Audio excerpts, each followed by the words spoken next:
Welcome to Naureen kitchen. தை மாதம் பிறந்தாலே முக்கியமாக நினைவுக்கு வர்றது என்னென்னா பொங்கல் ஃபெஸ்டிவல். அதை விட ரொம்ப முக்கியமாக நினைவுக்கு வர்றது என்னென்னா அந்த ஃபெஸ்டிவலை செய்யக்கூடிய சர்க்கரை பொங்கல். கம கம நெய் மணத்தோட கிறிஸ்பியாக முந்திரி பருப்பு, திராட்சை, பாதாமோட நல்ல வெல்லமும் சேர்ந்து நல்ல டேஸ்ட்டாக நல்ல ஸ்வீட்டாக சூப்பராக இருக்கும். எனக்கு ரொம்ப பிடிச்ச இந்த சர்க்கரை பொங்கலில் இப்போ நௌரின் கிச்சனில் எப்படி செய்கிறதுன்னு பார்க்கலாம் வாங்க.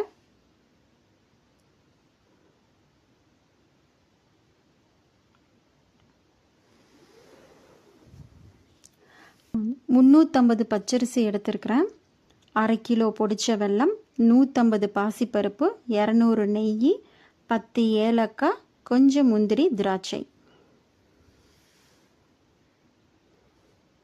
இப்போது ஒரு பேனில் லைட்டாக பாசிப்பருப்பை ஃப்ரை பண்ணிக்கலாம். மீடியம் ஃப்ளேமில் வச்சு ஃப்ரை பண்ணுங்கள்.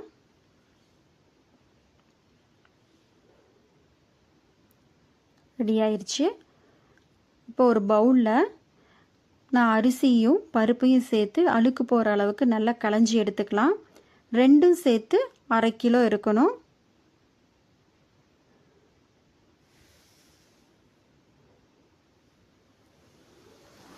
இருபது நிமிஷம் பக்கம் ஊற வச்சுக்கலாம். இப்போ இதுக்கு இடையில நம்ம ஒரு பேனில் 3 டேபிள் ஸ்பூன் அளவுக்கு நான் நெய் எடுத்துக்கிறேன்.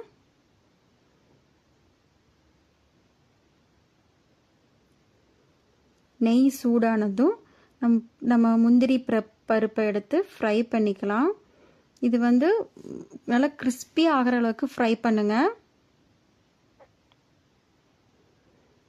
அடுத்து திராட்சையை சேர்த்துக்கலாம்.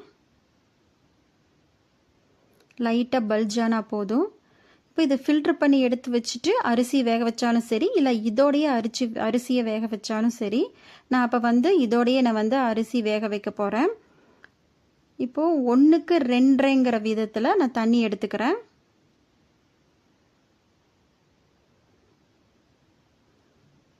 ஸ்வீட் தெரியறதுக்கு உப்பு எடுத்துக்கலாம். தண்ணி நல்லா கொதிச்ச பின்னாடி இப்போ அரிசியும் பருப்பையும் நல்லா கலந்துக்கலாம்.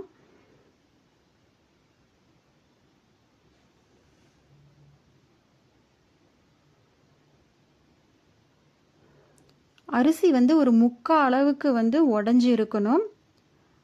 அந்த பதத்தில் குழையிற அளவுக்கு நம்ம விசில் எடுத்து விட்டுக்கிறேன். நான் ஒரு 5 விசில் பக்கம் விடுறேன். பாருங்க, நல்லா குழஞ்சி வந்திருக்கு. அரிசியும் பருப்பையும் நல்லா ஈவனாக கலந்து விட்டுக்கலாம்.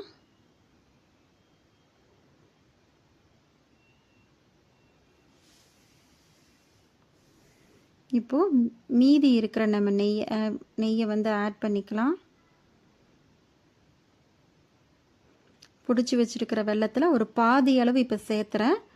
வெல்லம் நல்லா கரைஞ்சி அரிசியும் பருப்போடு நல்லா கலந்து வர மாதிரி மிக்ஸ் பண்ணிக்கோங்க. ஸ்லோ ஃப்ளேமில் வச்சு நல்லா கலந்து விட்டுக்கோங்க.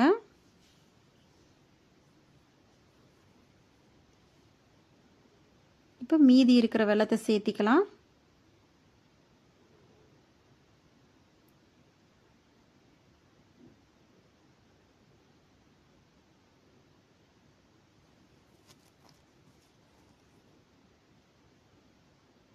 இப்போது பொடிச்சு வச்சுருக்கிற ஏலக்காயை ஆட் பண்ணிக்கலாம்.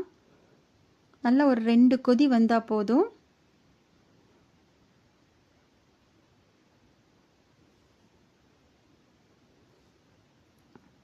அவ்வளோதான், பொங்கல் ரெடி ஆயிடுச்சு.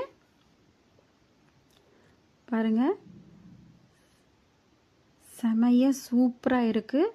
இது குழந்தையிலிருந்து பெரியவங்களை வரைக்கும் எல்லாத்துக்கும் ரொம்ப பிடிச்ச டிஷ்ஷு. உங்களுக்கு லைக் பண்ணுங்கள், ஷேர் பண்ணுங்கள், சப்ஸ்கிரைப் பண்ணுங்கள். தேங்க்யூ.